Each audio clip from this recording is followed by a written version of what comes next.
Պատերազմի ձայնը դեռ չի լռել 52-ամյա Արմեն Բադալյանի ականջներում հոգում։ Արմենը կյանքի ծանր բեռը լուռ ու արժանապատիվ է տանում։ Արցախյան առաջին պատերազմի 91-ից 96 թվականներին կամավորագրված այս մարդու կյանքը նման է իսկական ֆիլմի՝ կորուստ կորստի հետևից։ Նախ պատերազմում մարտական ընկերներին է կորցրել, ասում է պատերազմից հետո կյանքը բաժանվել է երկու մասի։ Այն ժամանակվա պատերազմը հիմիկվանի պես չէր։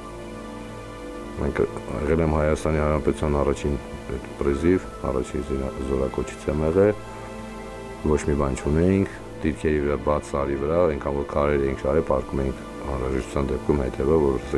մեզի բան չլներ։ Բեկորային վնասվածքներ է ստացել, որոնց ծանր հետևանքները մինչև հիմա իր հետ են։ Հոգեբանական ամենաշատը, որ ցանկացած բայի լավ ընկերներ, լավ աղբերներ,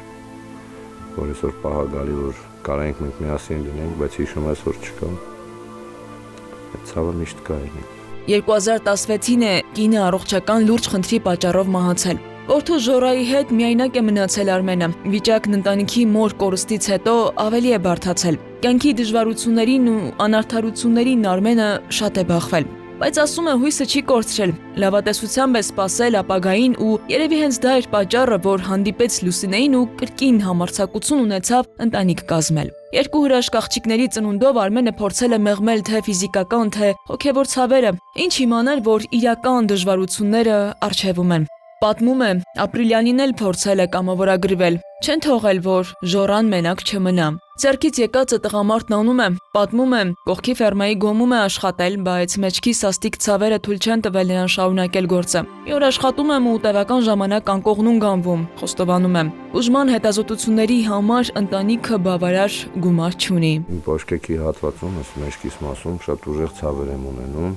Երկար կանգնելուց, երկար քայլելուց, ծանր ընդհանրապես չեմ կարող վերցնել, ասենք պահալինը որ երեխեն լացում է,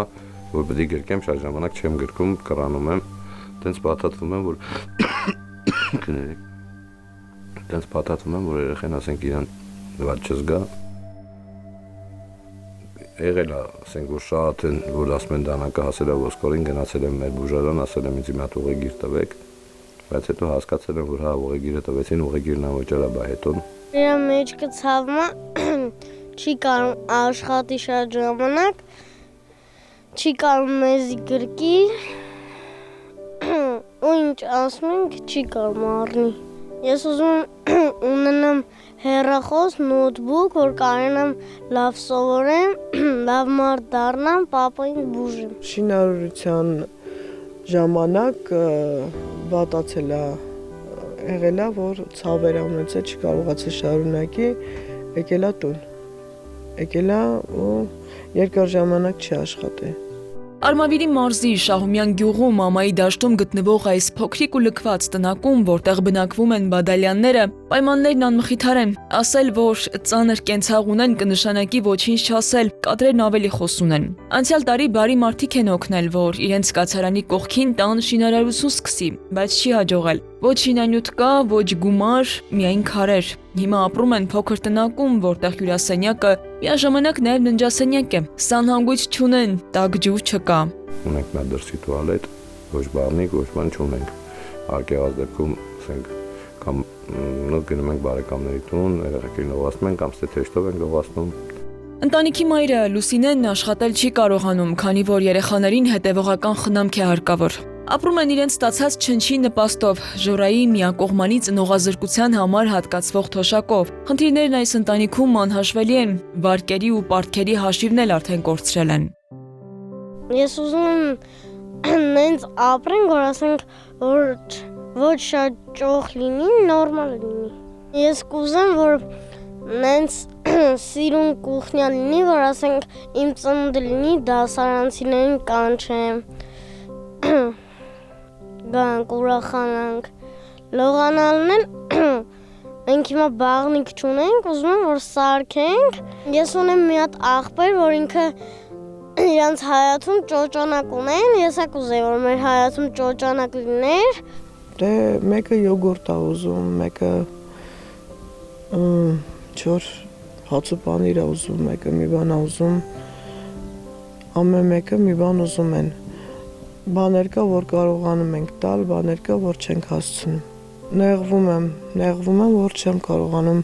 հասցնեմ, որ կարողանամ ապահովեմ երեխեքին։ Արմենն ասում է, բազմիցս են դիմել տարբեր կառույցների թե բժշկական, թե սոցիալական աջակցություն ստանալու համար, բայց արդյունք չի եղել։ Պատմում է, թե հաշվի չեն առնում անգամ պատերազմի մասնակից լինելու հանգամանքը։ Կոնկրետ այդ մասով չեմ նեղվում, որտեղ ես չեմ արել դրա համար, ես արել եմ